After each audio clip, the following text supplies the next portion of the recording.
What's up, mga ka-experimentista? Today, we will be doing lab activity number 1 about temperature and heat. Here's the materials needed. Sticky notes, marker, tape, food color and dropper, 3 identical jars, and water. We'll test 3 different temperatures: hot, room temperature, and cold. For each temperature, follow these steps.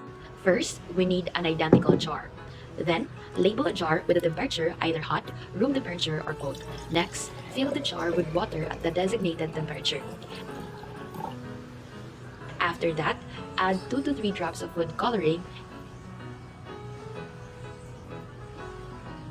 And finally, observe what happened.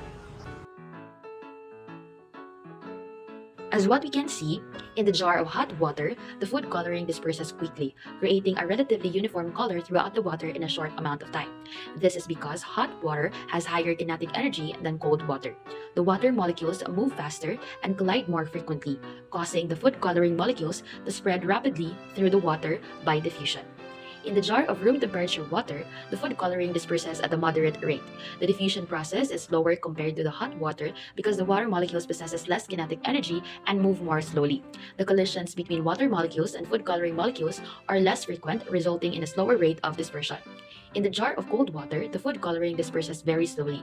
The low kinetic energy of the cold water molecules leads to infrequent collision with the food coloring molecules. This slow movement of water molecules significantly hinders the diffusion process, resulting in a much slower and less uniform distribution of the food coloring. When you observe food coloring in water, you'll quickly notice that its behavior varies depending on the water's temperature. Although the glasses of water may appear identical, the difference in temperature affects how the water molecules behave.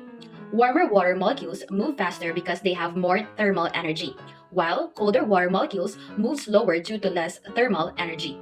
In this experiment, the molecules in hot water move significantly faster than those in cold water. When food coloring is added to water, it begins to mix. In hot water, the food coloring mixes the fastest because the rapid movement of the water molecules, driven by their high thermal energy, pushes the food coloring molecules around more quickly. In room temperature water, the food coloring takes longer to mix because the molecules move more slowly, reflecting their lower thermal energy.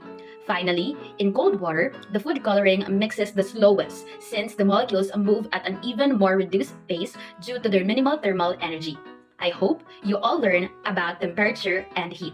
Thanks for watching and see you next time, mga ka-experimentista. Bye!